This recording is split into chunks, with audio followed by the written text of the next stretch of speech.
Dallas on fire back in the 86-87 season when they ran through the MISL playoffs and onto a championship. Absolutely did. The sidekicks were absolutely the standard of excellence in that league, and he was part of it. And he said, yeah, a lot of my teammates will be here tonight to support me. He got a chance to go out to dinner last night with some of his former sidekick teammates as well, and he says, hey, we're family. We may have only spent, 3 or 4 years together in Dallas, but we still catch up to this day. And so it's great to have Eddie Radwanski in town and the Clemson Tigers, a team that just a few years ago made it to the College Cup in 2023. Meanwhile, for the SMU Mustangs, they're trying to get back to that elite level. And also tonight, they're celebrating a team that went to the College Cup back in 1995. We'll have a little bit more of that flavor at halftime. SMU had a lot of success in the attack against Cal on Sunday, and a long ball for Sammy Nieves. Just can't hold it along the wing, but the Mustangs want to try to get forward in this game, especially against a Clemson team that is so inexperienced along the back line, although they are very talented. Exactly, and that's the balance that SMU has to consider when attacking this back line, because on the one hand, you're right, the Tigers' back line is extremely talented. On the other hand, if you're an offensive player opposing that line, you're thinking, okay, 4 freshmen, there's got to be something we can throw at them to try to confuse them, to try to create chances. Although, you look at the teams they've already played. They've played number 2 Notre Dame, they've played number 1 Virginia, they've played Louisville, Cal, Stanford. They've already seen an awful lot this year from some outstanding teams. And so it's going to be an interesting little subplot, what the Mustangs can do to attack this talented but young back line for Clemson. And SMU should be playing with a lot of confidence after the way they closed on Sunday. Again, Liz Eddy gave SMU the lead with a goal in the second half. Then SMU conceded on an own goal, a deflating moment where it could have been for the Mustangs, but they were able to overcome. Yeah, and that's one of the things that Coach Nelson talked about after the game. That's the kind of goal, obviously you never want to give up a goal of any kind, but that kind of goal when you've taken a lead against a conference opponent can be, to use your word, very deflating. But she was very proud of the way the Mustangs simply focused on what got them that lead in the first place, regained their focus, regained their composure, and moments later, Liz Eddy scores the eventual game winner. And SMU throwing some different looks at Cal as well. They're still without Nia Rose, their outstanding Canadian striker. One of the team leaders this year in goals with 4. She is out thanks to a concussion she sustained 2 games ago. Did not play against Cal. She will not play tonight. And so that puts Truth Byers in the starting lineup at the striker position for the SMU Mustangs. Meanwhile, for Clemson, how did they get it done? How did they try to score? Well, Anna Kassenfeld obviously stepping up with 2 goals in as many games, but they've got a great attacking player up top as well in the freshman Juju Harris, a top 10 freshman in the nation according to Top Drawer Soccer. She might be a little dinged up right now, but she's so talented. Yeah, a lot of coaches talk about freshmen and sort of say anything you get from them is almost a bonus because you expect players to grow and mature into their role. Juju Harris has stepped into this lineup, and all she's doing is leading the team in goals and assists and points.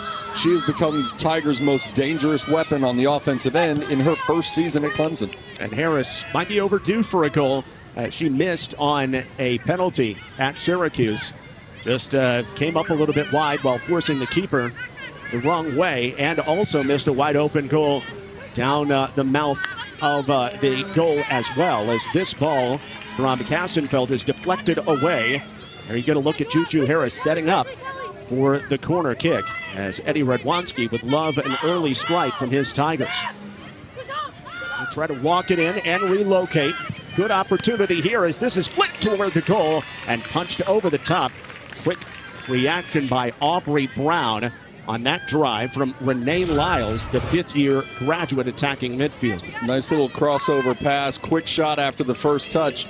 And yes, it was a quick reaction by Aubrey Brown, and it also doesn't hurt that she's 5'11" and jumps pretty well and has long arms. Now, of course, Brown and all the players from both teams are staring right into the sun off the southwest corner of the field.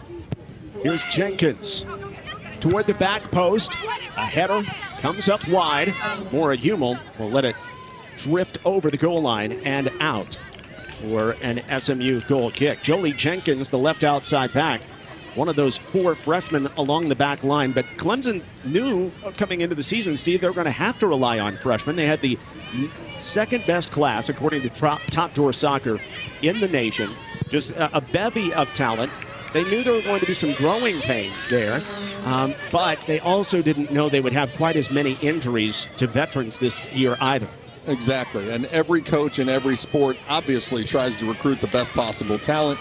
And when you have a class as strong as Clemson's, you know you're going to have to rely on them. You don't always want to rely on that many of them that fast, because for all the talent they had, which is extensive, they are freshmen, and by definition, freshmen haven't seen everything, and freshmen can make mistakes that older players might not make. But to their credit, these freshmen have been fantastic for the Tigers so far. 6 freshmen in the starting lineup tonight, had 9 who have played significant time this season for Clemson. You saw Nicole Nelson, the head coach of the SMU Mustangs, extremely enthused after her team's win over Cal, their first ever victory over the Golden Bears on Sunday, the resilient 2-1 effort. And SMU now with 2 wins, a loss, and 2 ties in conference play, up to 8 points in ACC action. They're in a 3-way tie right now for 8th, and on the cusp of a top 6 spot as Liz Eddy is up the right side, tries to play it in front for Gordon. It's shifted away, but backed up by Zoe Parkhurst. Eddy with the service into the box, and it's eliminated by Addie Holgerson, making her 14th start in goal for Clemson. Nice back-to-back serves from the flank by Eddy, and really just giving the Tigers an idea that, hey, I can present the ball 2 different ways. First one was a low line drive. Second one gets up into the air, floated into the box, and just not quite within range for Sammy Nieves, but that's who she was looking for at the back post. Renee Lyles with a sneaky shot from up top, trying to test the keeper. And then you get a look at Anna Kassenfeld for Clemson. Goals in back-to-back games for the left side attacking midfielder for the Tigers, including the game winner with just 7 seconds left off that brilliant curling, bouncing free kick against Syracuse on Sunday. Blair Jones looks to play it through the middle and finds Byers, who has it picked by Anna Kassenfeld. Speak of the devil. Kassenfeld turns it back to her center backs. In this game will be Elle Bissinger and Neely Kerr. Really nice play there by Kassenfeld, who looked like she was sort of crouching down a little bit behind Byers, who clearly didn't see her coming or didn't know that she was coming, and just snuck up on Byers and plucked it free. SMU has been an aggressive pressing team this season with a high recovery rate in the top 8% in the nation. How has that pressing that Nicole Nelson has employed this season turned into offense for SMU? By doing exactly what it's designed to do, which is applying pressure and hopefully, if you're the offensive team, forcing errors, forcing miscues, forcing a glitch in the communication on the back line. And as we said a moment ago, look, the Tigers have 4 freshmen across the back. And yeah, they're really talented freshmen, but they are freshmen. And if you can press them and force a mistake or force a mistake in the communication, that could lead to a turnover that creates a very effective chance for SMU. Nice play on the switch. Little heavy touch by Jenkins, but she's able to turn it back up top for Elle Bissinger. Freshman making her first start for Clemson. Bissinger was very good in the comeback effort against Stanford to help her team come back and get a draw. Dumps it down to Juju Harris, and now out wide, leaning in with the cross and over the top of the bar. I think the Mustangs' pressure will be an interesting subplot tonight because, as we said, against an all-freshman back line, the inclination might be to press high for 90 minutes straight and just see if they can withstand it, even with all the talent they have. But, as you mentioned earlier, no Nia Rose tonight, so the Mustangs are a little thinner up front. And the drawback of playing high pressure is you're asking your front line and some of your midfielders to chase and chase and chase. And when your bench is one player shorter than it normally is, you run the risk of fatigue that can be costly at the end of the game. Brooks tries the cross to the back post, and it's a little bit long. And for the Mustangs, while they are thin in numbers at the striker spot, the true striker position. They do have some answers there. One of the answers that they weren't sure they were going to have to come up with at some point this season was putting Lindsey Nicholson, normally a defensive midfielder, up at the striker position against Cal as Jenkins centers one in. A one-touch off the left foot by Tatum Short, and that was very dangerous as she was angling for the top left corner, and Short just missed. Yeah, that is a beautiful volley here. As you said, one touching it out of the air, and on a play like that, it is so easy to get. If you get under the ball just a tiny bit, it'll airmail and go a mile over the end line. She kept it down, and had she been able to curl it just a tiny bit more, we'd be looking at the first goal of the game. Beautiful shot and very, very close to putting Clemson up.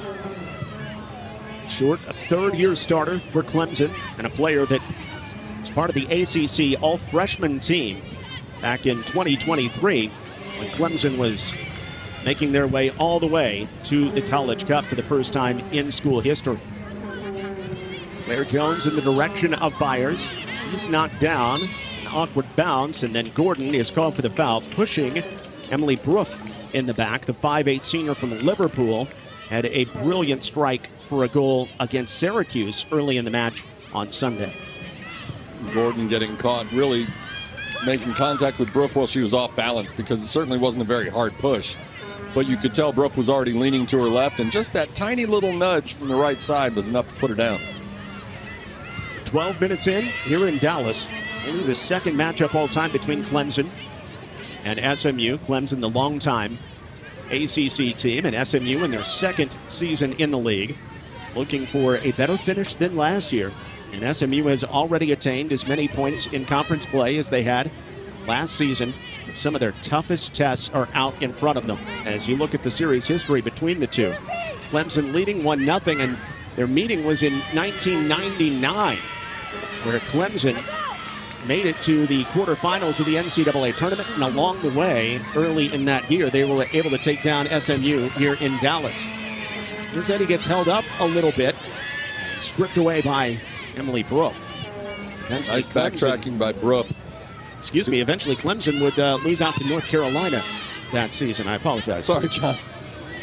I was going to say nice play by Broof, because Liz Eddy had three teammates over to the right and only one defender there to try to handle all three. And so Broof backtracking and interrupting that play was critically important. Nice ball for Short. She can't handle it in the midst of two players. She's turned away. So far, the Tigers have had some opportunities. SMU getting one here as Nieves gets a play on. And she tries a strike from way up top, 30 yards out, and skies it over the goal of Holgerson. Sammy Nieves, the fifth-year senior, looking for that second goal of the season. Yes, Sammy Nieves is a player who certainly can give it a ride, but from that distance, it's plenty of time for Holgerson to drift over and just make sure that that was sailing high and wide, and it did. Gretchen comes in with 2 goals and 6 assists. There's Addie Holgerson. Her dad, Nick, played football at Northwestern. Her mom, Kelly, a basketball and softball player at Central College, winning national championships in both sports as a sophomore. So a championship pedigree for sure for Holgerson, who has been part of this Clemson program for the last 4 seasons, including on that College Cup team from a couple seasons ago, but now as the starting keeper for Clemson. We talked about the youth on the back line, and we just saw a little bit of sort of veteran gamesmanship there by Jenkins as Sammy Nieves got around her, and Jenkins reached out and gave a little tug on that jersey. Not enough to draw a whistle, but enough to slow down one of the fastest players on the field. Really smart, savvy move by Jenkins. Brooks off to Harris, misses, but it gets through to Small. Small has a great opportunity and whips it in. Rather, Tatum Short with the goal. Tatum Short with her first goal since November of 2023 as she rips one back post past Aubrey Brown to put Clemson in front, 1-0. Really nice. Really nice shot by Tatum Short here. First, you see the centering pass that just gets relayed on, and Short looked like she might try to line up a left-footed shot, but let the ball roll through, cut outside of Claire Jones, and then goes across the mouth of the goal That's a very difficult shot simply because of the angle. And with Aubrey Brown coming out the way she did and with the length that she's got, there was not a lot of room there. But Tatum Short picked her corner and buried it. Beautiful goal by Short. The junior from Las Vegas, an absolute grinder for the Clemson Tigers. And comes up with the 4th goal of her career and her first goal in almost 2 years. Meanwhile, SMU makes their first substitution, and it's at the striker spot, bringing Nicholson in. Kassenfeld nearly steals it away from Ungashik, and SMU is able to survive it, but Clemson had some early pressure. It felt like they were building towards something, Steve, and eventually the Tigers able to strike. Yeah, you could kind of feel the chances coming. I mean, really both teams have had some opportunities, but Clemson had put the ball into the box a few times, and it felt like one of these shots was going to get on frame sooner or later, and it turned out to be sooner, and it turned out to be a goal. It's a goal for Tatum Short, her first of the season. For the Tigers, who come in number 32 in the RPI. Record right at 500 at 4-4-5. And in addition to that, their strength of schedule has been staggering. 8th toughest schedule in the nation so far this year, and they've got the early lead on SMU. This free kick right in on Brown, testing Aubrey Brown, and she has to punch it away. Neely Kerr right on frame, and if Aubrey Brown would not have gotten there, it would be 2-0 on a wonder strike. Aubrey Brown looked like she hesitated for just half a second, as if maybe she certainly wasn't expecting the shot to come all the way in, thinking maybe that was going to be a serve toward a teammate instead. But what that has done is announced to SMU that Neely Kerr can pull the trigger from 30 or 35 yards out. So that's a very strong shot. Keeping it alive, Tatum Short back into the box. Ungashik gets in there to clear it away for SMU as Tatum Short was looking for a way through for her second goal in the last few minutes of this match. She scores the opener tonight for Clemson off the assist by Natalie Brooks and Juju Harris. For Brooks, it's her second assist of the year, and for Harris, it's her team-leading 4th assist of the season. Clemson leads early here in Dallas against an SMU team that has not conceded a lot as of late. You had the own goal last time out against Cal, right, a shutout of Miami, and a shutout of Pitt before that. Just one goal given up against NC State, and then a shutout of Alcorn. So it's been tough to score on SMU. Especially here at home at Washburn Soccer and Track Stadium. Holgerson is able to absorb it. And Holgerson staked to the early lead. A little more comfortable of the two keepers, playing decisive passes out of the back. The senior out of the Charlotte Metro, went to Providence Day School and did her work with her club team at Charlotte Soccer Academy. SMU will have a throw-in. And Eddie finds Nicholson, who is outstanding at the striker spot on Sunday. Eddie runs onto this one, trying to slalom through traffic, and she is sandwiched and brought down. A free kick for SMU will come from about 27 yards out. Some of the Tigers are upset with that call, and frankly, I'm not sure I blame them because there were two Tigers in place, and Liz Eddy just sort of jumps between them.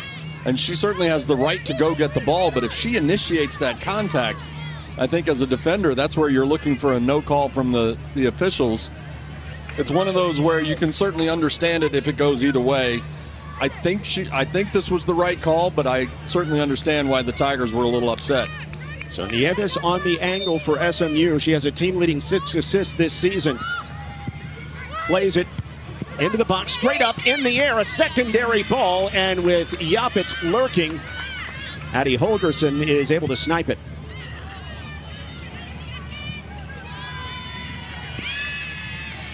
Looked like a mishit on the serve there by Holgerson, but it ended up coming right down to Tatum Short. Here's Nicholson attracting attention Finds Ungashik out front. Sophomore captain for SMU. Moves it along, and Eddie has it right flank on the switch. Trying to cross up, and the ball bounces up in the air. Brooks able to avoid playing it with a hand. Ball up to Juju Harris, leading scorer on the team this season. But her lead pass up the wall is a little strong for Brooks. Harris and Haley Hartman there sort of jockeying for space. They had their arms linked up and sort of hooking each other and tugging to try to get some space and get closer to the ball. That may be a track meet worth watching as the game goes along. It'll be a throw-in for SMU, down 1-0 early. Mustangs have not trailed much here of late. See how they are able to do playing from behind.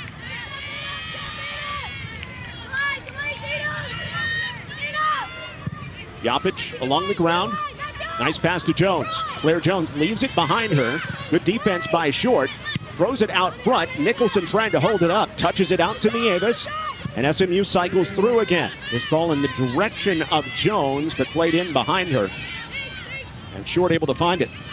Now SMU trying to press a little bit. Gain the ball right back. The Mustangs wearing their pink jerseys on their breast cancer awareness game here in Dallas. 15th minute goal by Tatum. Short is the strike for Clemson that put the Tigers out in front tonight. It's a great crowd builds in Dallas on a beautiful evening. Really is. There have been years past when games in mid-October have still been 95 degrees. This is gorgeous. Yapich, some good work in the middle of the field to intercept the ball. SMU on the advance in the attacking third with Liz Eddy, who had 2 goals on Sunday.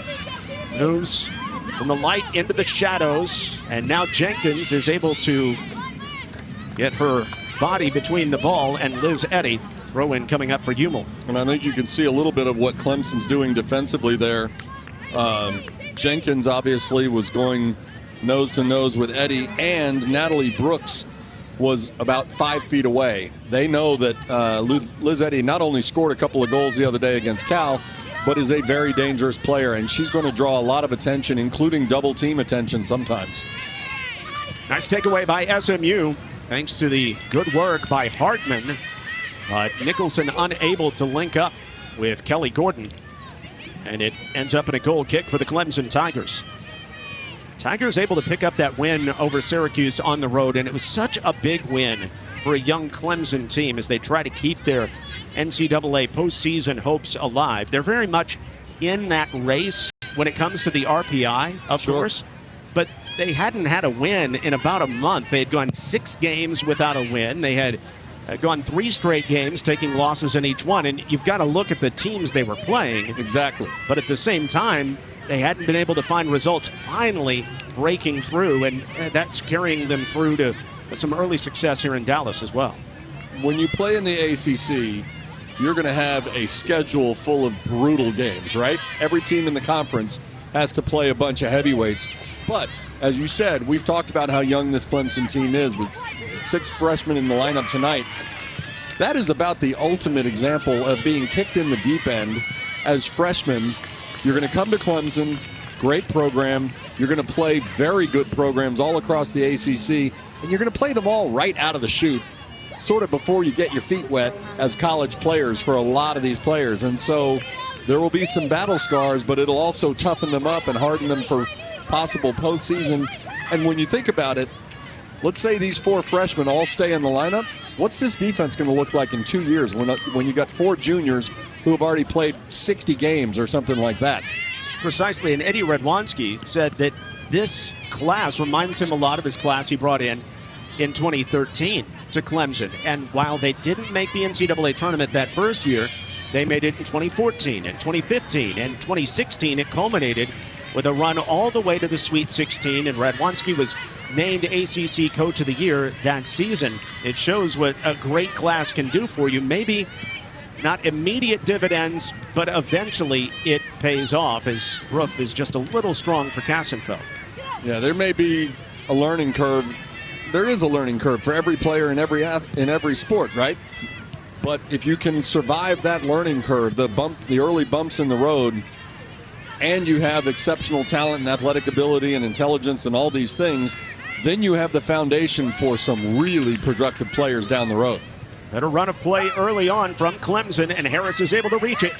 Juju Harris, very dangerous player. Hummel bumps her, sends it outside. There's Brooks catching up with it, serving it in with the left foot. It's punched back out. Again, Tatum short. Had a volley early in the match for a shot that went just wide. Just missed trying to turn one there as well as we roll right down to around 20 minutes left in the first half. It feels like the field has tilted a little more in Clemson's favor over the last 10 minutes or so. Every coach talks about how whether you score a goal or whether you surrender a goal, they're often as interested in the response to that goal as they are in the goal itself. Overlapping run a little bit strong for Jenkins. That ball knocks over the microphone we have set up in the corner for the corner kick. So that's all right. We got another one.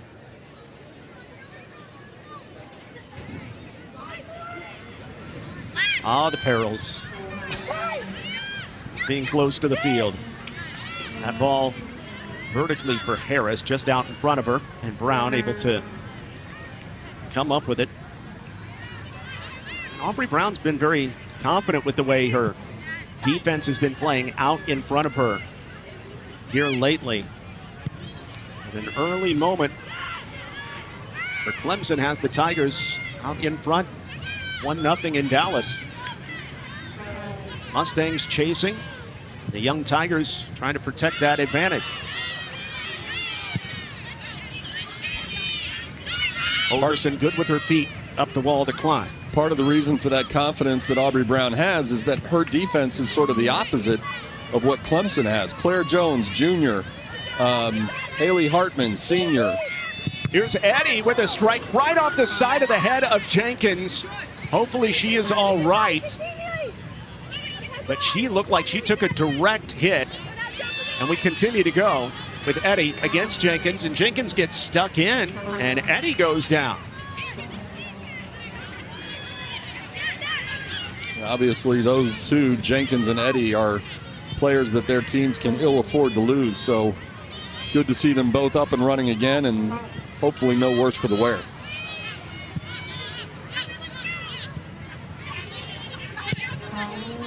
Evidently, and hopefully, Jenkins didn't take that ball directly in the head. Maybe it was just off the shoulder or something like that. A little bit difficult to see what staggered Eddie in that one-on-one confrontation.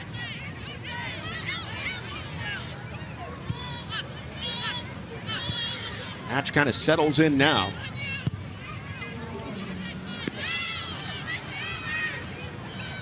SMU had been bringing a more forceful press.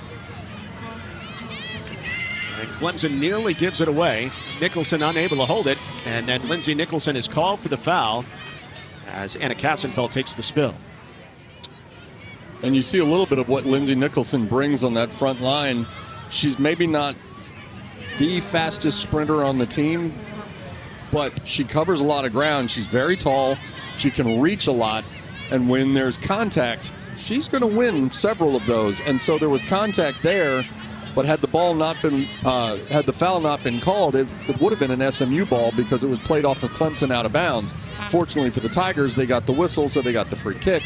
But Lindsey Nicholson making her presence felt in the offensive end. And to your point, I mean, she started the year as a holding midfielder. She's transitioned very nicely to a spot up on the front line. But as so many of these star players coming from their high school and club days, she's been asked to score goals in the past. She took the first penalty of the year for SMU. She certainly has eyes for the goal and showed that on Sunday. Nice wide ball out to Jenkins, and as she barrels in, He's called for the foul, pushing over Liz Eddy right at the edge of the box as Jenkins is whistled for the infraction. Great hustle by Liz Eddy, who came all the way back from right wing to track this ball down. Here you see number 14 closing in and not only gets to the ball, so it was played out of bounds by Jenkins, but then she also drew the whistle. Terrific hustle play by Liz Eddy. Eddy is back to her normal form, coming off what had to be just a huge sigh of relief to score twice, her second career brace on Sunday. And she has had opportunities this season and leads SMU in shots, but hadn't always been finding the frame. A lot of that can be attributed to some early season struggles due to injury as she was working through a hip issue, which is going to nag her all season, but she is about as fit as she's going to be this season.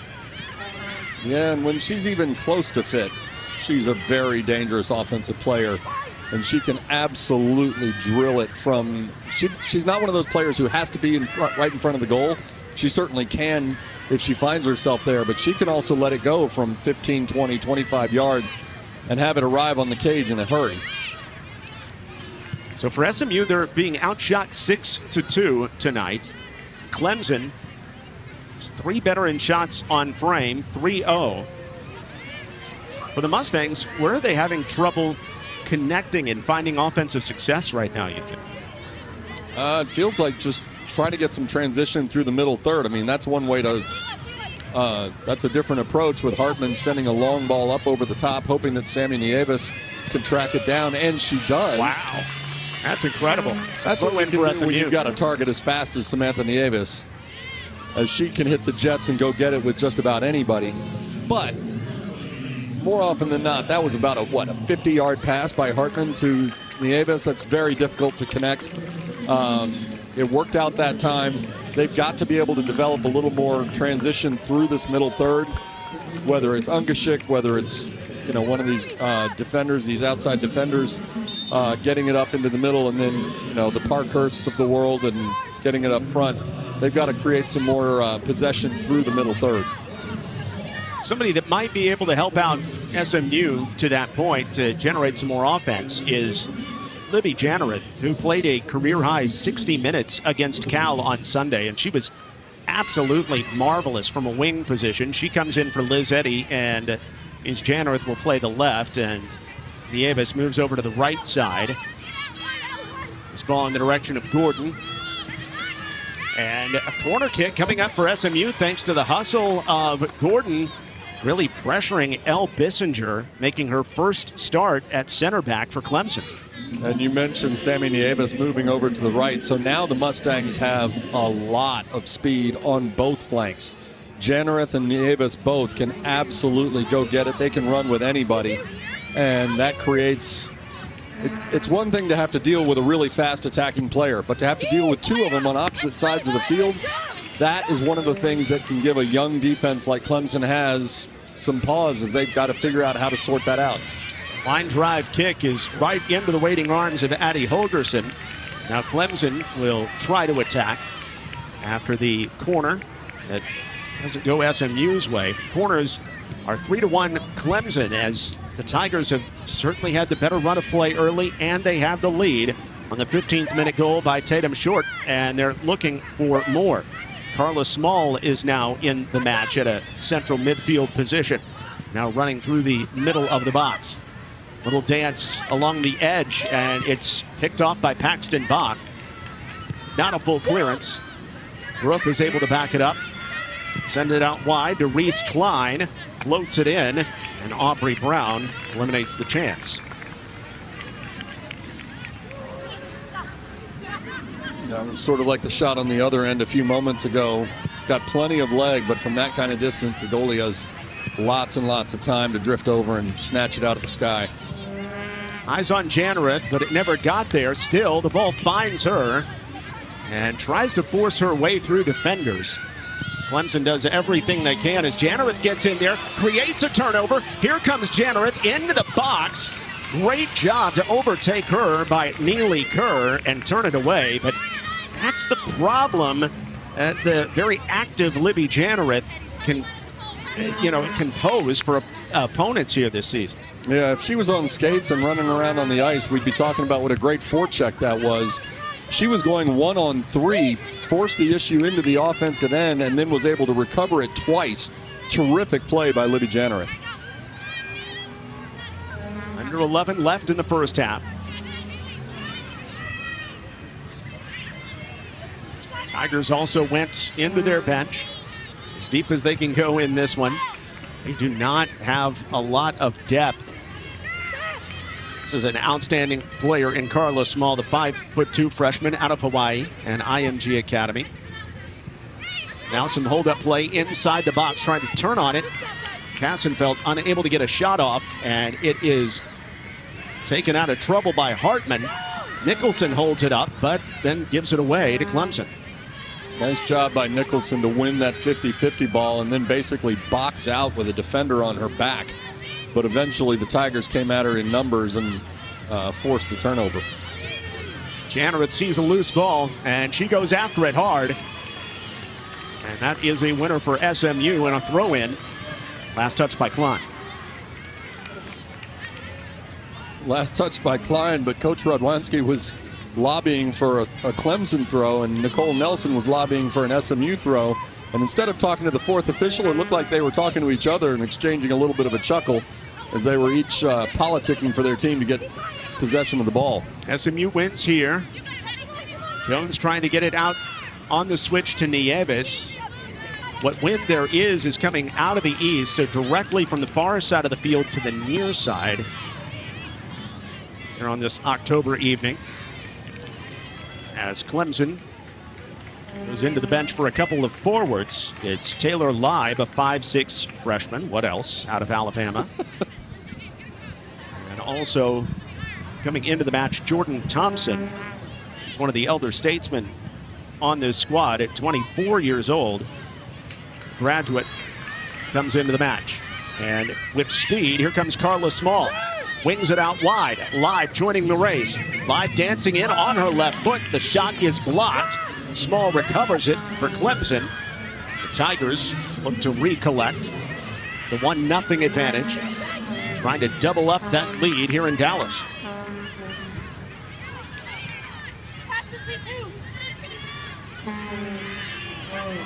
Good work by Gordon. Take it away and feeds it for Nicholson. Nicholson with the ball in the direction of Jannereth, who wasn't ready to sprint for it quite yet. And Holgerson takes it over. Holgerson has not had to make a save as of yet. Yapich on the ground to Parkhurst.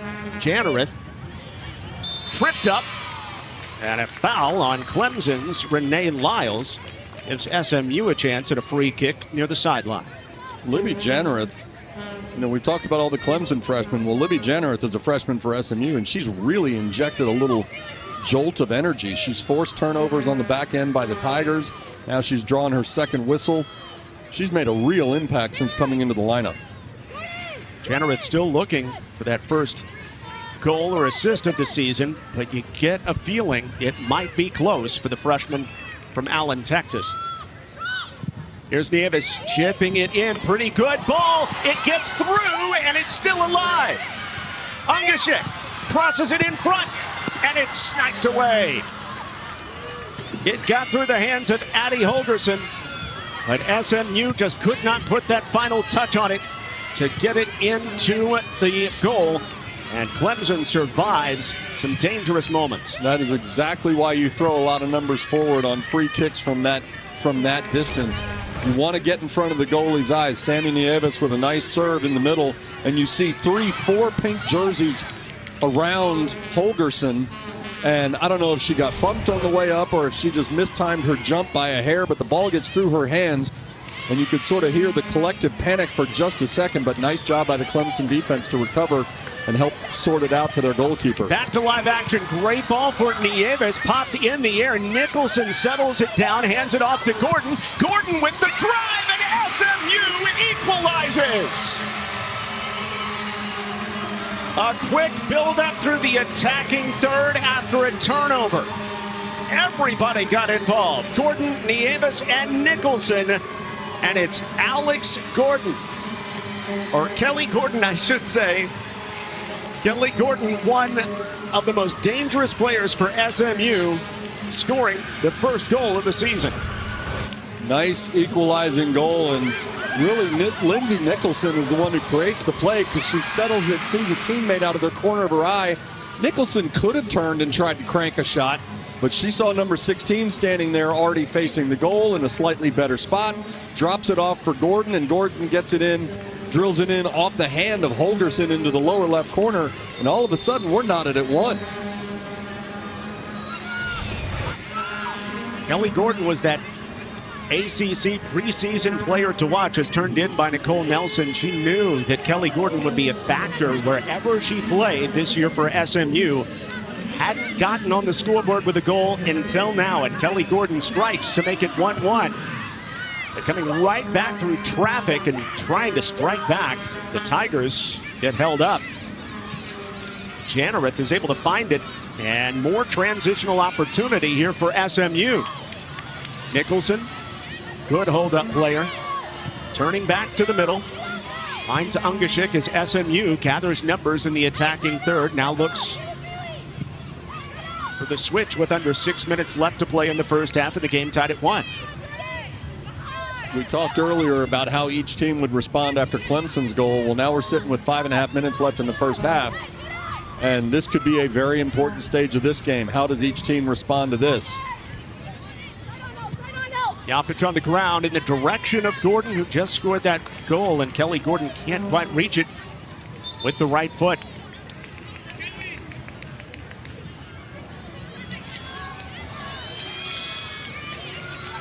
Cole Nelson liking what she's seeing lately by her SMU team. Finally, they're able to put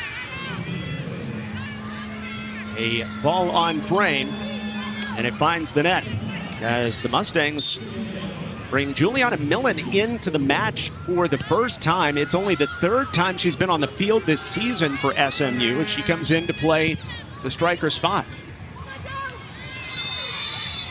And it's a takedown by Yapich. You know, the biggest contribution this season for Juliana Millen has actually been doing Sydney Yapich's hair before each game. She is actually the one that's responsible for the outstanding hairdos that Sydney Yapich is throwing out. Which is Everyone different every a little game different or every than the games? other. And Sydney made sure to point that out. What a great teammate Juliana Millen is and how much that means to her. Now the ball in the direction of Millen.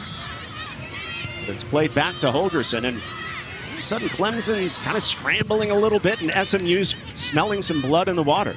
And adding to that scramble, potentially, we had a substitution just a moment ago, and each team subbed a player in, but for Clemson, Emily Bruff came off the field, and she was wincing pretty badly and limping a little bit. And obviously, you hope that she's okay and able to shake this off. With 3 minutes left, you got to figure she's done for the first half. Hopefully she can shake it off, walk it off, whatever, at halftime, come back in the second half and be available for the Tigers. But if she can't, that's significant because she's a very important piece of what they're doing. Oh, absolutely tremendous. Coming off a match where she had a nice goal. Mustangs unable to link up through the middle. Sarah Boniquez, the transfer from TCU, wearing number 8, was looking for Kyle Lee along the edge.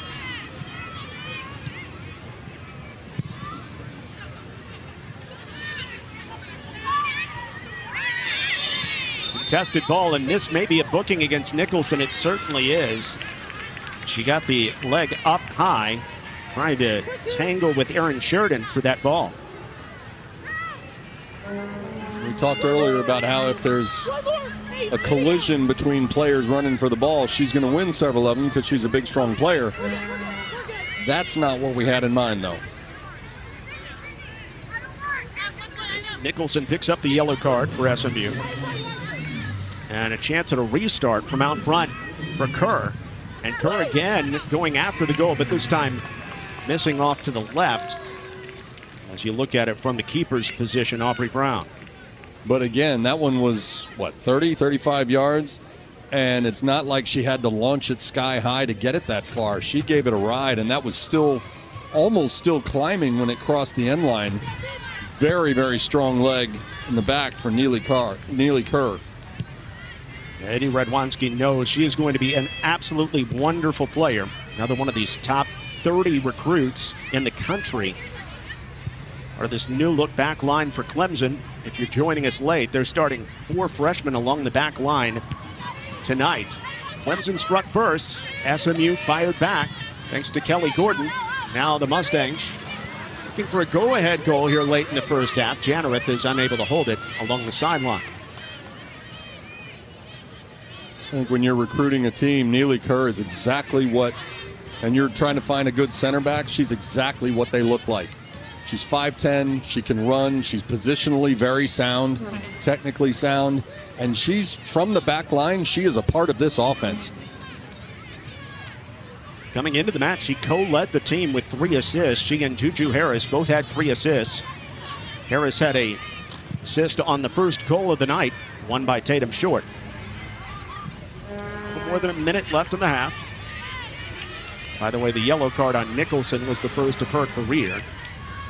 As Bonaquez is taking it away for SMU, but Mustangs will have a throw-in with 70 seconds left until halftime. Stay tuned. At halftime, we're going to take a look at the standings in the ACC, how wild it gets once you reach October, plus scores from around the conference. There are some huge matchups on this Thursday night. The giveaway by Yapic, and striding is Manousos, and Manousos gets taken down trying to cross up here, and it's on Ungashik, and it's going to give Clemson an excellent shot on a free kick with just seconds remaining in the first half. And our central official, Ashley Cedro, will stop the clock as SMU is not 10 yards off the ball. And they're still not, because Clemson just moved the ball forward a couple of steps. Ungashik didn't agree with that call, and by the way, neither did I. It looked like a very clean shoulder charge. She kept her arm down. They were running side by side, and she was able to just separate player from ball. But 34 seconds left in the half is not the time to be arguing your case. And as we said, we've talked about Neely Kerr being able to crank shots from distance. This isn't Kerr, but it's a dangerous spot. Yeah, it is. And going over the goal, right in that direction, was Renee Lyles. Lyles, who scored at Ohio State and had a brace against App State, one of the better attacking players for the Tigers. Sends it over the top. And not exactly sure if it's what Eddie Radwanski wanted, as it went way over the top. Not exactly, says the former Dallas sidekick.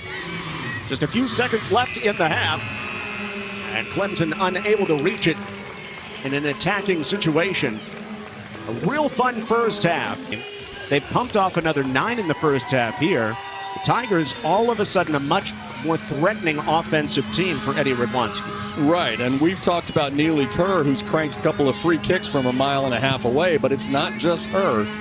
They are willing to pull the trigger from different angles, different distances, and the more shots you get, the more chances you have. He's Steve Lansdale. I'm John Little. Our entire crew here in Dallas on the ACC network. SMU able to equalize late in the first half after the 15th minute goal by Clemson's Tatum Short. Now we make it to the second half, and just such an imperative match for both of these teams. For Clemson, they're coming off their first conference win of the season last time out. SMU has picked up a couple conference victories, and they're about to go into an incredibly difficult portion of the schedule. They would love to be able to pick up 3 points tonight. Liz Eddy on the right wing, finding some space, looking to cross. She does, to the back post. The one touch is there for Sammy Nieves, and SMU strikes like lightning right out of the break. 2-1 Mustangs. What a gorgeous finish by Sammy Nieves, but this serve by Liz Eddy. She gets around a defender and just ropes it right into the middle. That ball goes through a couple of defenders, and Sammy Nieves at the back post is the beneficiary of an incredible pass. Liz Eddy is so dangerous on the right side. Yeah, here you see Lindsey Nicholson finds her on the right. Just a couple of steps toward the center to get some space. Takes that cross right into the mouth of two different defenders. Gets it through. And Sammy Nieves, who is one of the fastest players on the field, no matter who SMU is playing, comes streaking into the box. Gets on the end of that. And Addie Holgerson didn't have a chance on a shot from point-blank range like that. SMU gets an immediate steal and an advancement. Kelly Gordon, who had the game-tying goal, goes out to Eddie.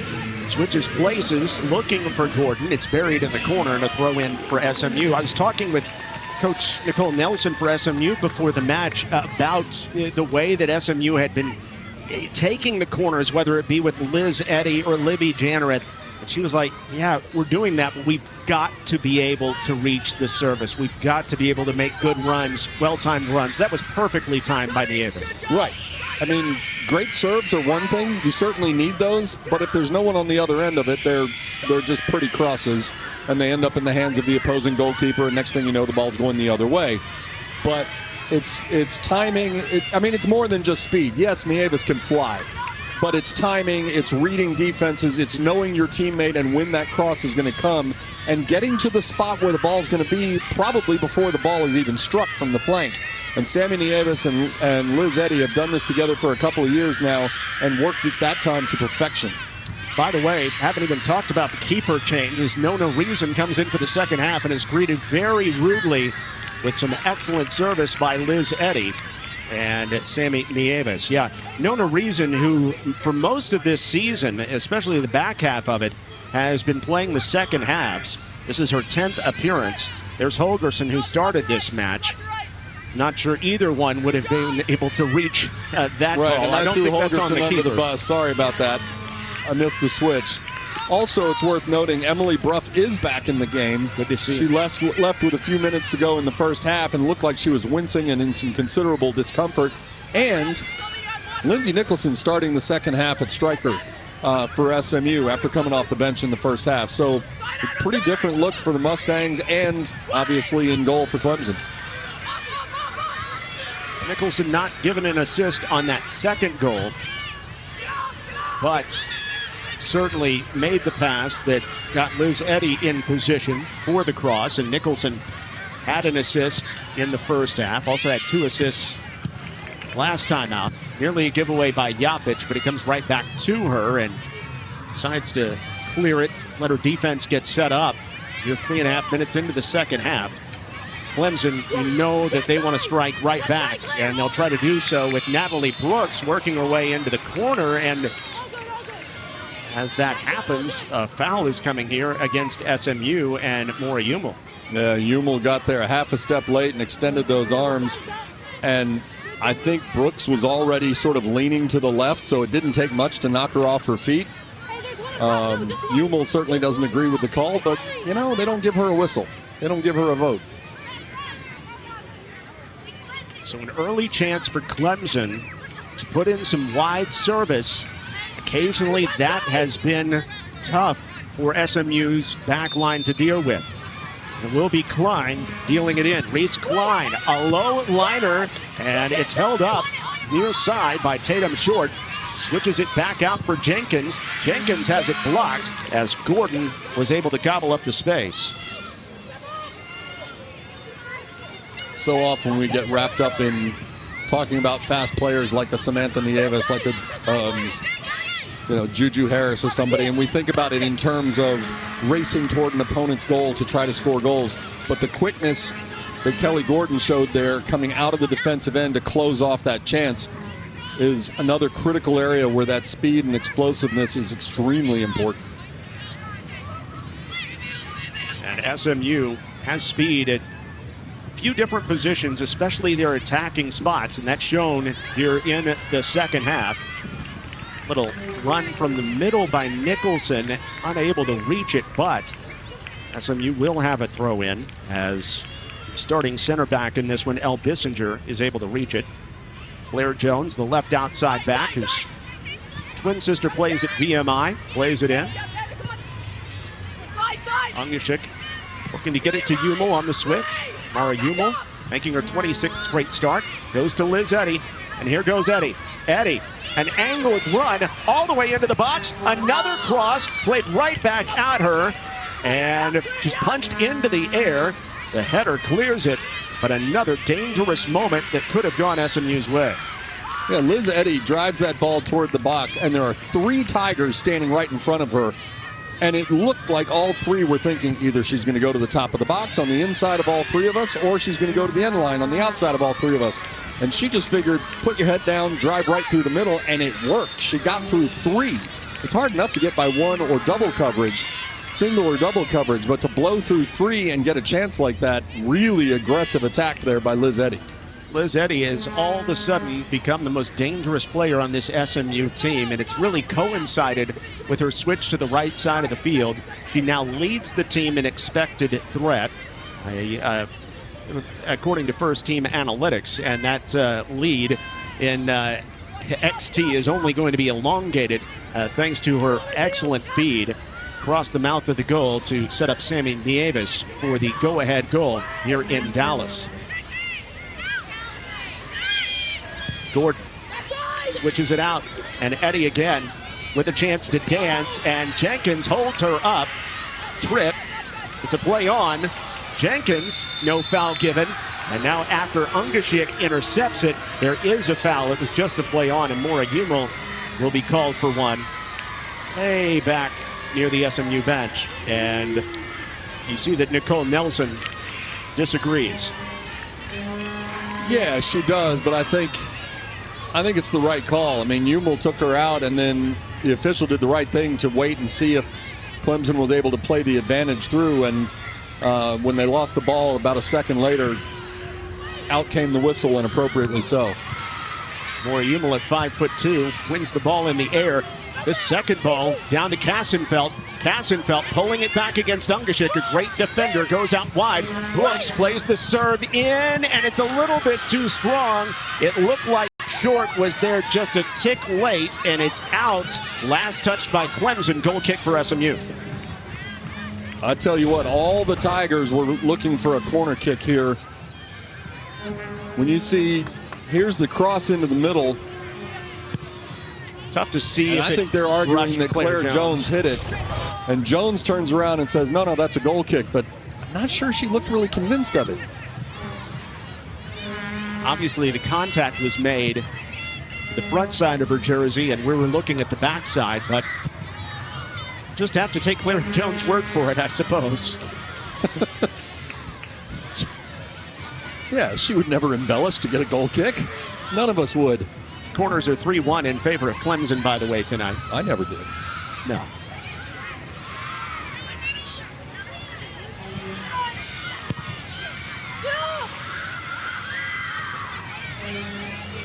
SMU looking to play a little bit more vertically.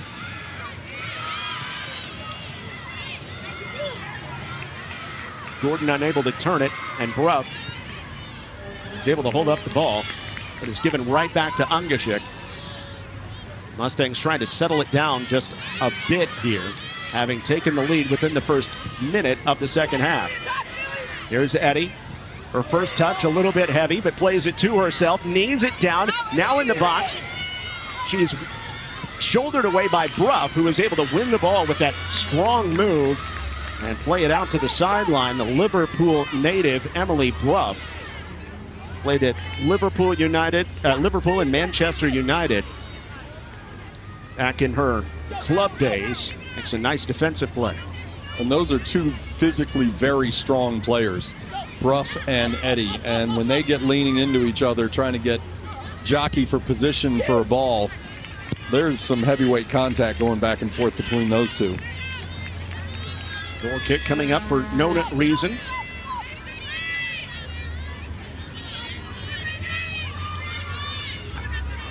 It's Kelly Gordon with the first goal of the night for SMU to tie it up. And the Mustangs coming right back with the go-ahead goal. The schedule gets very, very difficult for SMU from here on out. I mean, Clemson is a quality squad, number 32 in the RPI. Very talented team. I don't want to take anything away from the Tigers when I say their schedule is about to get really tough, but it's about to get really, really tough. The average RPI of the remaining 4 teams on SMU's schedule is 9.5. As this is taken away by Tatum short at 2-on-1. Has Harris on her left. Can she get it that way? And it's going to be a foul inside the box. It should be a point to the spot, but as Haley Hartman came in and tried to take the ball away from short, contact, and it appeared to be right inside the 18. But Ashley Cedro has the benefit of going to the monitor. It's definitely inside the box, Steve. Is it inside the box or is it inside the arc at the top? It's a great point. And it's, oddly enough, the closest player other than the 2 involved in the play, the closest player was Sydney Yapich. And you want to take a guess at what she was lobbying for? She pointed at the ground right outside the box and said, right here, this is where the scene of the crime was, right here, about 18.5 yards away from the end line. Well, let's see. And we'll get another look at it along with Ashley Cedro. And okay, where's the contact here? Short and Hartman. So we're right at the top of the box. Oh, wow. How about that? And you're exactly right. It was in the circle. Arc. It's in the arc. And obviously on the tight shot, it looked as though we were looking at the box, but we were looking at the arc there, and I think Sydney Yapich is right. And can we pat our crew on the back? The camera work there? Oh, my God. Fantastic. Great slow down and zoom in on that by our camera crew. Absolutely fantastic view. And the Tigers, I don't think, are going to like this call because that's going to be about 18 yards and an inch outside the box. Or I should say, that's where I thought it should be. Whether the folks in yellow agree, we'll see.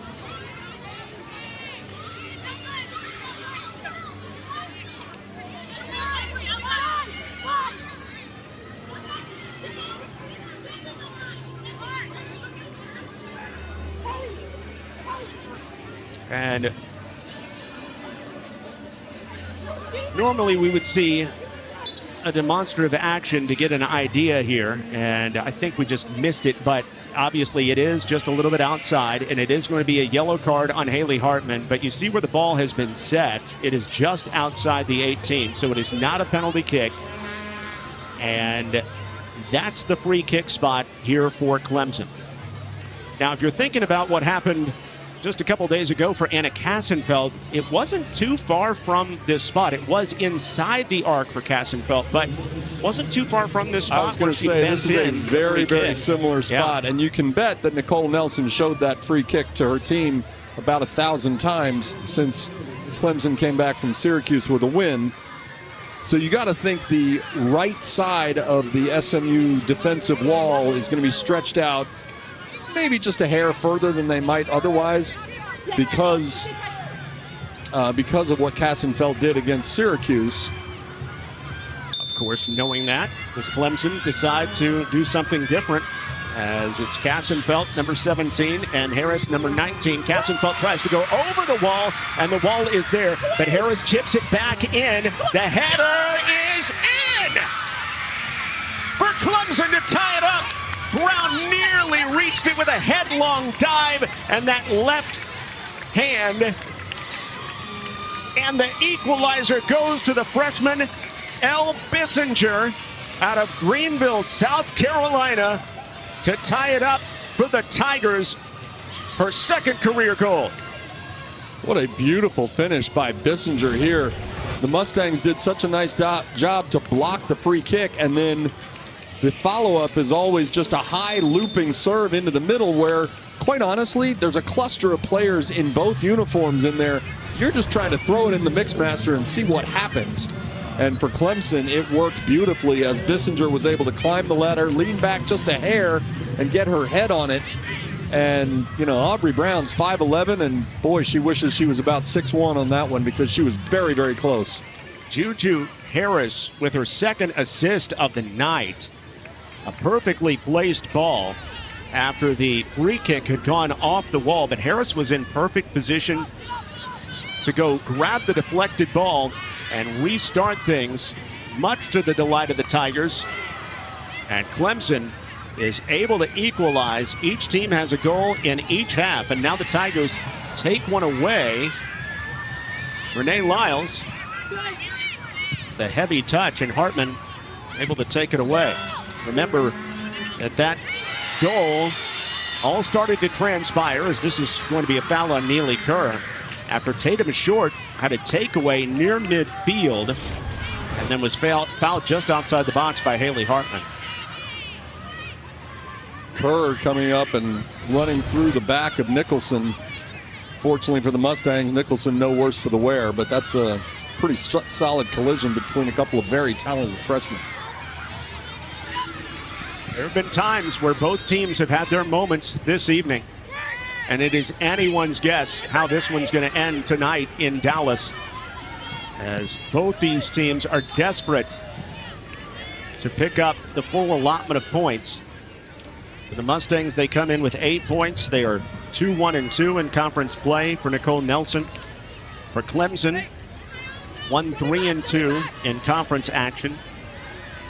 Nadia Radwanski trying to get his team back above 500, and you got to finish above 500 to get an at-large bid to the NCAA tournament or have that chance. Dangerous ball. Ungashik sticks with it, trying to sell a call. It doesn't come. The ball played out wide and right out to Tatum short. He finds Harris in the middle, and Clemson building on the counter. A controlled breakout for the Tigers. Tatum Short's had a great game, looking to serve it in. Yapic able to clear it.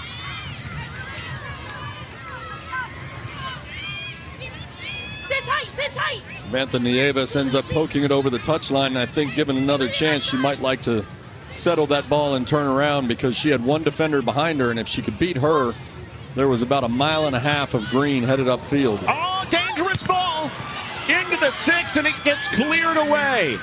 I mean, that close from a go-ahead goal for the Tigers. As that ball drifted through, the header was missed. And then it bounced right in front of 2 Clemson players who were just a few feet out in front of the SMU goal. Kassenfeld and Brooks both had a chance, and both of them whiffed. And Aubrey Brown, I suppose, has started breathing again. But I promise you, she held her breath for just a second as she looked up. There's a point-blank shot. Nope. There's a point-blank shot. Nope. Okay, now I can resume breathing. Shots in Clemson's favor, 12-4 tonight, including 5 on frame. Brown has had to make 3 saves. SMU with 4 shots, 2 have been on goal, and they've been the 2 goals. Taken away from Jones. And a little bit more of a track meet here in the second half. And Harris was caught offside. She knew she couldn't go after it.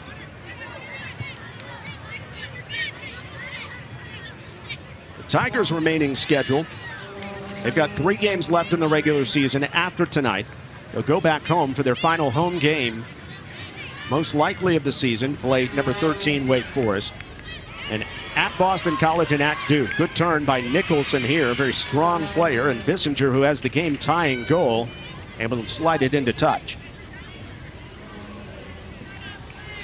And Nicholson really is very strong. We talk about how tall she is, and she is, but she also anchors pretty well and is able to hold her ground even when absorbing some punishment from the side. Another one by Liz Eddy. The ball on the deck inside the 6, and that one is cleared away.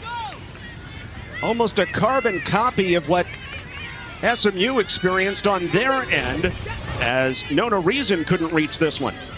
Again, Eddy gets around the corner and just before the end line gets it into the middle, and there's 1, 2, 3, 4 white jerseys there. But Bissinger did the right thing and got it out of trouble.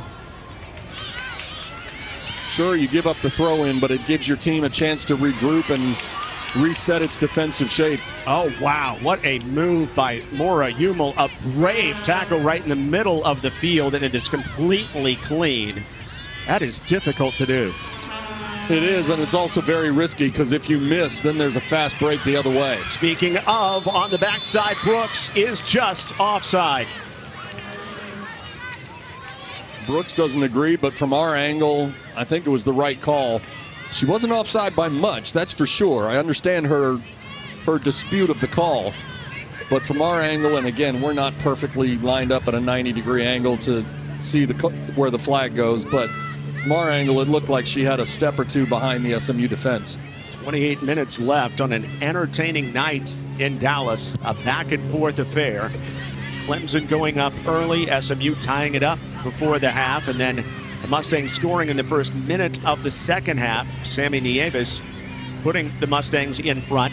Clemson off of a header, able to tie it back up. Good job by Parkhurst. Wow, what a move.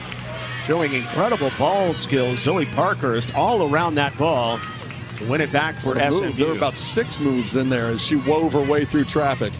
Wove? Weaved. Wove. All of it. Sure. Tatum short. Advancing. They've been tugged out a little bit by Nieves. Has to stop her advance. Short looking for a wall pass and able to connect.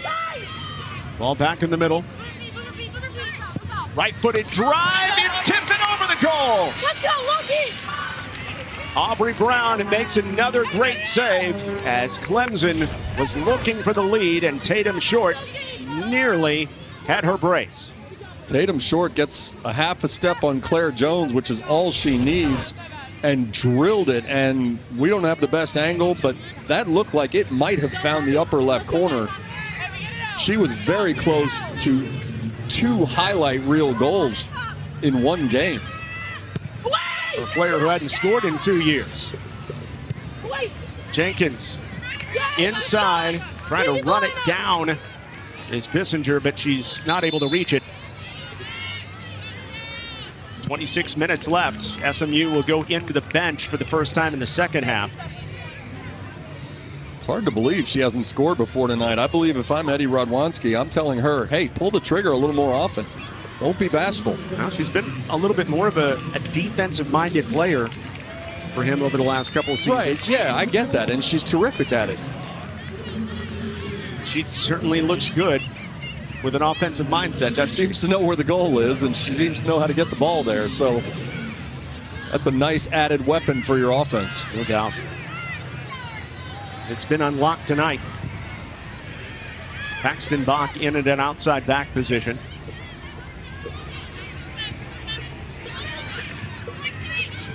Hartman wants to keep it deep in the direction of Nicholson. Finds Eddie. Nicholson breaking down the right side. A little strong, but Bach backs it up. Dumps it down to Parkhurst. Not a full clearance as Ungashik plays it along, and SMU able to keep it in possession. SMU normally a pretty good possession and passing team, but Clemson's been challenging this evening. And this will be an offside against the Mustangs. Zoe Parkhurst just a step late getting back into an onside position and played the ball too quickly, drawing that flag. And you're right, the Mustangs are traditionally a pretty good defense or possession team. That last sequence was a very nice set of one-touch passes, and where they sort of did exactly what coaches talk about, let the ball do the work. They're snapping the ball around quickly and making the ball do the work, and therefore trying to make your opponents chase. Claire Jones heads it out, but it's backed up by Brooke, who can score from there, but she doesn't pull the trigger. Service in the direction of Harris. She gets knocked down after the ball is contacted by Brown. And she'll have to peel herself up off the deck as Juju Harris was looking for the Clemson go-ahead goal.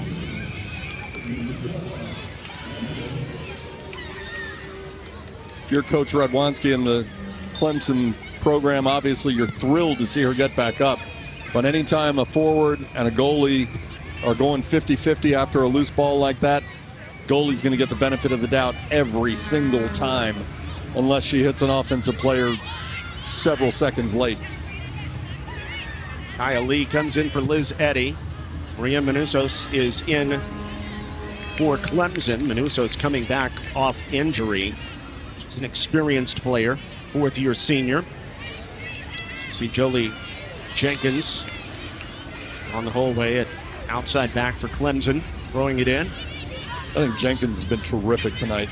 Her battle with Liz Eddy has been one of the games within the game that has been really fun to watch tonight. Parkhurst sacking for the vertical ball in the direction of Lee.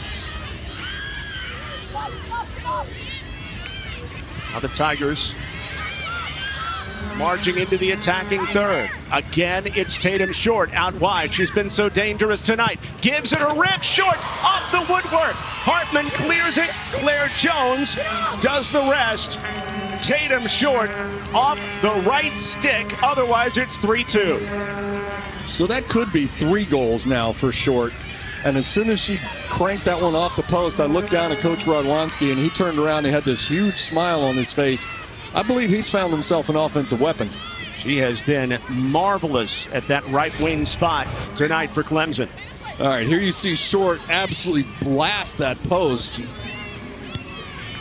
just gets past Harris. As SMU is pressing Nicholson in the area. So we're back to live play. You can see why Coach Radwanski is really excited.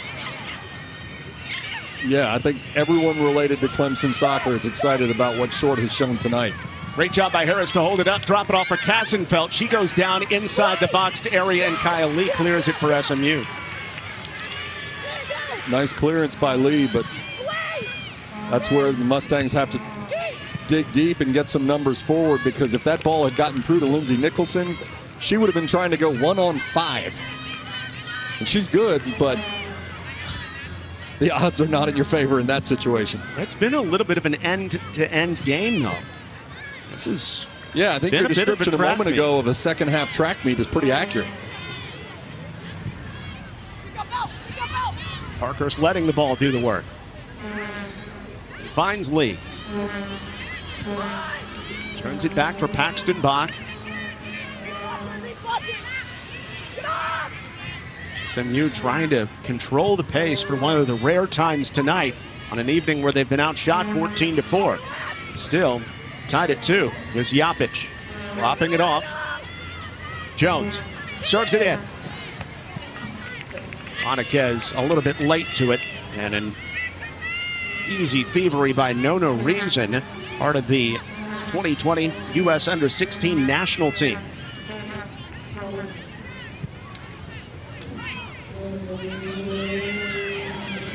Who's going to grab it for SMU?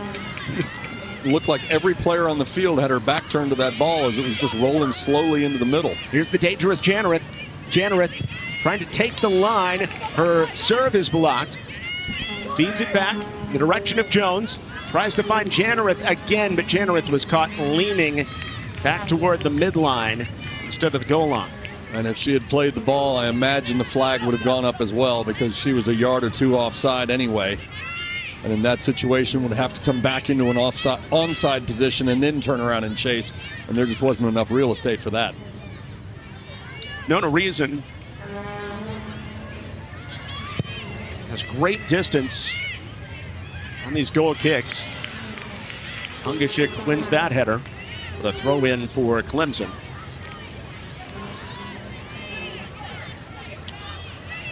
Reason, the keeper for Clemson, was the keeper of record in the last match. Ended up in a victory for the Tigers on that free kick with 7 seconds left by Anna Kassenfeld. SMU getting the winner from Liz Eddy on Sunday against Cal. This team's in a similar position again in a game that's even. Starting to work our way into the late stages of the night in Dallas. There's the player with the game-tying goal, number 25, Bissinger, as Maddie Costello, a 17-year-old freshman out of Stony Brook, New York, is in. A little rest for Reese Klein.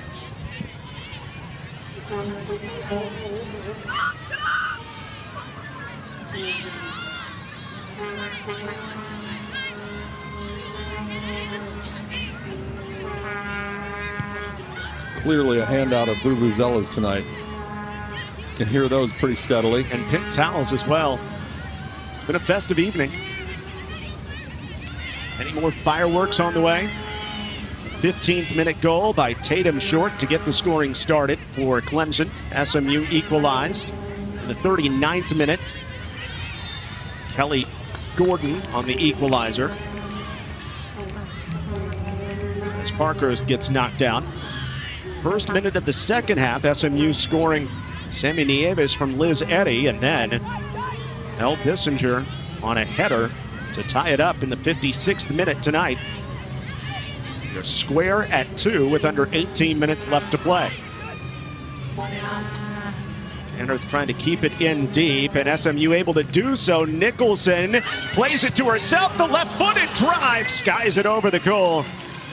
Nicholson doesn't need much space to crank a powerful shot. Nice job by Nicholson pulling the ball back and splitting a couple defenders, and then, as you said, drilling a left-footed shot. See if we've told this story tonight already before. Former defensive midfielder, holding midfielder, now playing up front, creating a lot of chances in the offensive end. She and Tatum Short have, at least for one night, fairly similar stories. Both made very significant impact on the offensive end for their teams in relatively new positions. No, absolutely. They've been outstanding. Both teams going through some injury and attrition late in the season.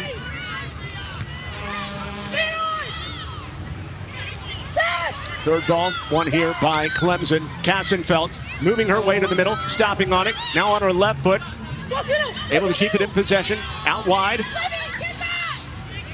Manusos off to Jenkins. Lee is able to knock it out, and Jenkins look for the long throw with under 16 and a half to play. Lee wanted the throw, but she didn't believe it. She didn't argue at all. Nice ball by Juju Harris over the top. A race for it out front. And with Ungashik closing in, that one skied over the top by the freshman Costello. Miss personality on the team, says Eddie Rudwanski. She's the player that just an absolute personality magnet.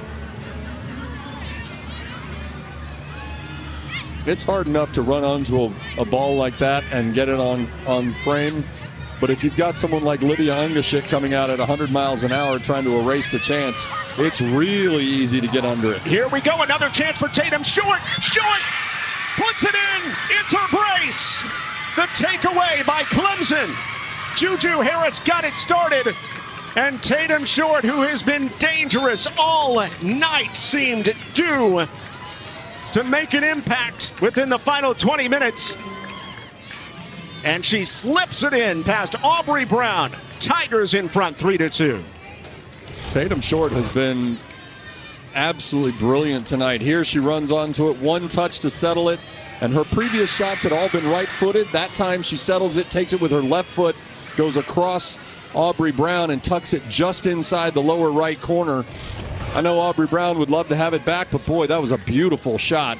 Almost glanced in off the edge of the post. Tatum Short, inevitable. Her second goal of the night, and also her second goal of the season. Her first one came with 15 minutes gone. This one comes with 15 minutes left. Bookending the Tigers' offensive effort and a 3-2 lead in Dallas. A little over 15 minutes left. Second goal of the season. I'm going to go out on a limb and say it's not her last goal of the season. This is a player with a lot of offensive ability and has shown that she can attack from different angles and in different ways. She's a dangerous player, and she's going to be a problem for some Clemson opponents going forward. SMU looking for the equalizer, and a corner for SMU as Jannerith plays it off of Neely Kerr, and Kerr is incensed. Mustangs immediately. Kerr agreed with that call? I don't think so. Kerr immediately goes to Ashley Cedro to plead her case, but the Mustangs will pick up an opportunity on a set piece. Nieves sets it up in the corner.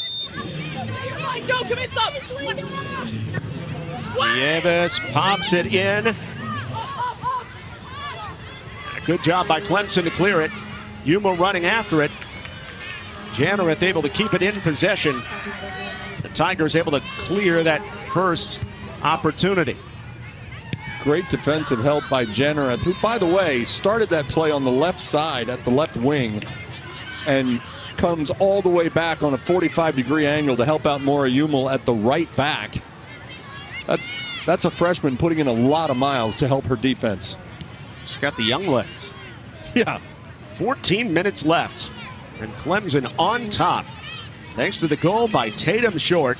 By the way, Juju Harris was given the secondary assist, as she should have, after picking Haley Hartman clean. That's her third assist of the night. She came in with 3 assists for the season. She has 3 this evening.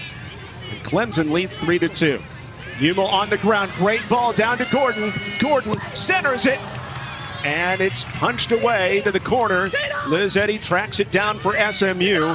Mustangs have all their dangerous players out there. Eddy crosses it in. And it is shifted out toward the corner and a throw in for the Mustangs. Nice play by Elle Bissinger, not only to clear it away from the mouth of the Clemson goal, but not to give up a corner. Lindsey Nicholson can give it a ride, but you'd give up a throw in from the corner over a corner kick any day of the week. And SMU find the equalizer. Punched out front and then Short with the good ball skills, playing that short hop in toward the SMU bench. Tatum Short with the go-ahead goal.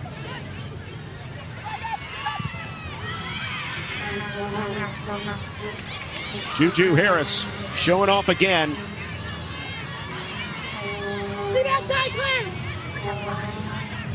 This is Juju Harris not at 100%. The ACC does not want to see her at her best. Harris, the wide player now. So limited Juju Harris has 3 assists? She does. Yeah, I don't want to defend her. Tough touch, and SMU able to take it away.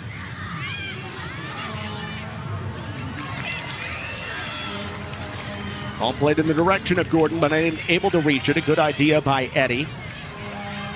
With 12 minutes left. Juju Harris, just an incredible talent. Incredible flair, a skilled striker, but also a player who is down right now, having done the work this evening for Eddie Radwanski's team. Harris out of Pembroke Pines, Florida, near Miami, but her mom is from Brazil, and so she has decided to play for the Brazilians nationally, and she has dreams of playing for Brazil in the 2027 FIFA Women's World Cup in Brazil in a few years, and I would not put it past her. It's cool to have the opportunity, obviously, to play for your country, but to have a choice and play for either of 2 different countries, that's a very, very rare opportunity. And I mean, there are certainly plenty of players who have family lineage in more than one country, but you've also got to be really, really good, like Juju Harris is, to have those opportunities. No doubt. She just felt like the Brazilian team fit her game a little bit better. Passionate, caring, enthusiastic person that Eddie Radwanski was able to rip away from her commitment at Florida State and flipped her to Clemson. Part of this incredible class for the Tigers. And this young team has a 3-2 lead on SMU. This may be the marquee moment for the Tigers as they try to turn the tide this season. Harris out and Jordan Thompson in.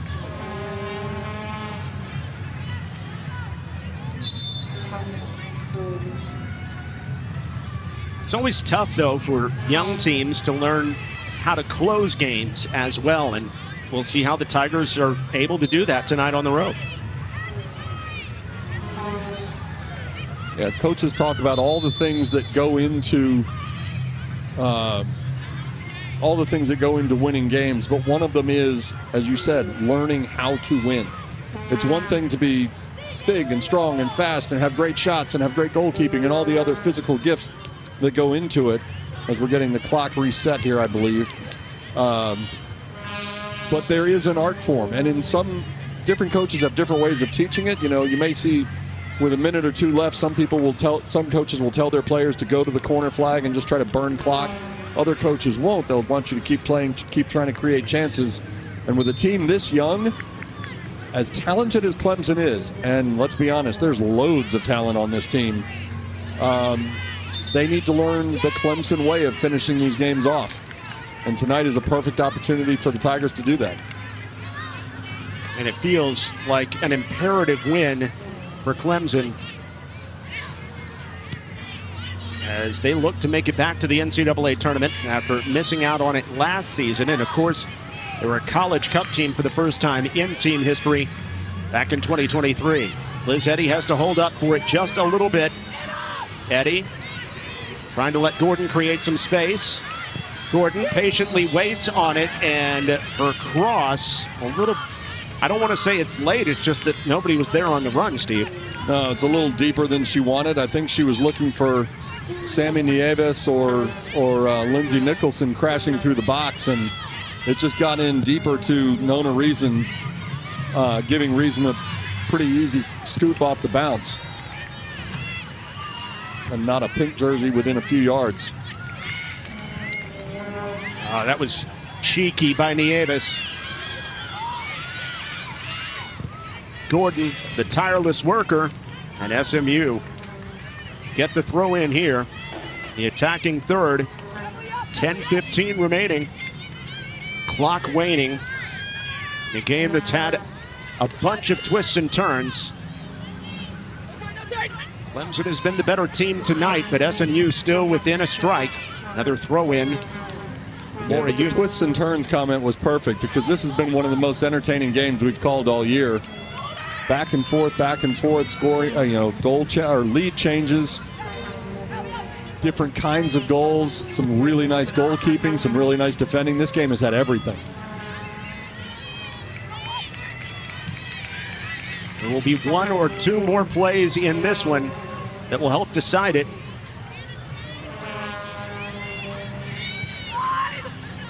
Clemson trying to hold off SMU to get back-to-back wins for the second time this season and tie SMU in the standings. Janareth trying to get that step, and a good job to use the body to not let Janareth get past her by Costello on the edge. Little hold-up play. All off to the edge, and Jones has her cross blocked.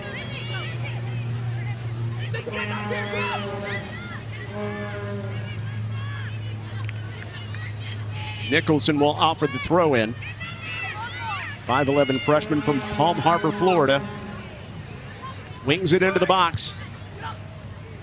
Broof with the initial header. Ungashik tries to get it in the direction of Gordon. Instead, it's Eddy, and her shot is deflected toward the corner, and it is a corner kick as Nieves races after it for the Mustangs. And we've talked about the matchup between Eddy and Jolie Jenkins. Well, that time, as Eddy was trying to turn, she had Jolie Jenkins on her back so tight that Eddy almost sat down and was able to still keep her balance by leaning into Jenkins to turn and get that shot away. That's a good player to have on the field if there's going to be a corner. And Nona Reason at 5'10", she easily takes in that corner.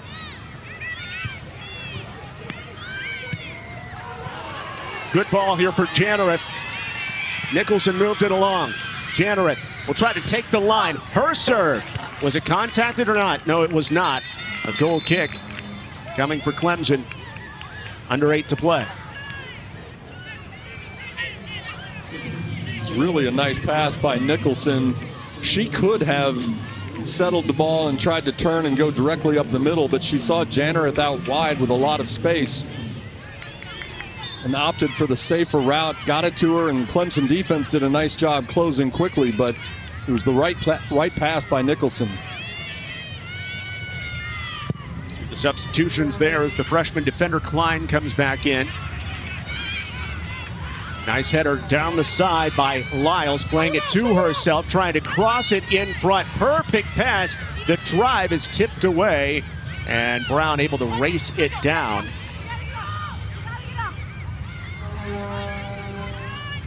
Shot by Natalie Brooks there. Clemson was able to flip the field pretty quickly. 7 minutes left, and SMU hunting the game-tying goal in Dallas.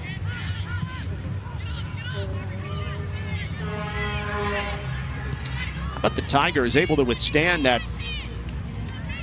incredible punch right out of the break by SMU to go up 2-1, but then Clemson just staying right with it, sticking with the game plan, getting the tying goal from Bissinger and then the go-ahead goal from Short.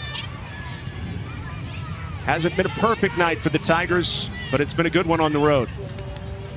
Coaches talk all the time about whether about absorbing the other team's best punch, as you said, whether it's giving up a goal or in other sports, giving up an early touchdown, whatever it is, or even just absorbing a wave of offensive pressure. And you're exactly right. The Tigers did just that at the beginning of the second half. SMU's go-ahead goal was almost immediate right out of the locker room at halftime. And even with a team as young as the Tigers have put out on the field tonight, you didn't see any panic. You saw them stay within their structure, continue to build out of the back and through the middle third. They responded. We've talked all night about how teams respond to goals. I think they responded beautifully, particularly to that second SMU goal. Settled it down. Will just grind away on the game and take advantage of their opportunities, and they have been plentiful tonight.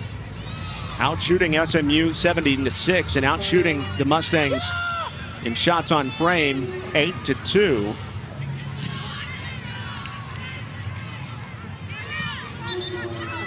Five and a half to play, and it's certainly not over, but Clemson getting closer and closer to back-to-back wins on the road in ACC action, which is so difficult to accomplish. Up next for SMU, they will go on the road, a quick turnaround on Sunday, playing at Notre Dame. Right now, the number 2 team in the nation. Notre Dame was trailing at the half to Florida State, 2-1. SMU still has North Carolina on the schedule next Friday. We've got a game against Stanford coming up. And also remaining on the schedule for the Mustangs, a game at Louisville, a team that is number 18 in the RPI right now, although they are unranked. It is a really tough closing schedule for SMU. That is what would make a loss tonight hurt so much for the Mustangs. Still a lot of opportunities for the Mustangs after tonight to finish above 500, to do what they need to do to make the NCAA tournament, as their strength of schedule will go up in spades as the season continues. But Mustangs will probably feel like one got away this evening if they can't make the comeback. Yeah, and it's one of the effects of playing in the best conference in the country, right? Every victory feels amazing, but also every single game is extremely difficult when you play in the ACC. Vertical ball in the direction of Nicholson, headed away and out by Bissinger. He's played nicely in the second half, including the game-tying goal, of course. A chance for Nicholson to play one into the 18 and make it a factor. She won't want to get it close to Nona Reason at 5'10", so she plays it out front. And Hartman joining the fray, and just a little too much on that touch in the direction of her players in the box. Hartman kind of got caught in between there. Yeah, I don't know that was a shot, simply because the motion of her legs sort of looked almost like a bunt, where she didn't really follow through. She didn't rip it like you would think she would if she was really trying to shoot from that distance. I completely agree. So I expect she was trying to connect with one of her teammates up front, who just either didn't see the ball played initially or was caught leaning the wrong way. It's Tatum short, factoring in defensively. She's been the player to open up the scoring tonight and also the go-ahead goal for Clemson. She and Juju Harris, two best players on the field for the Tigers this evening. Harris with the 3 assists and Tatum short with the 2 goals.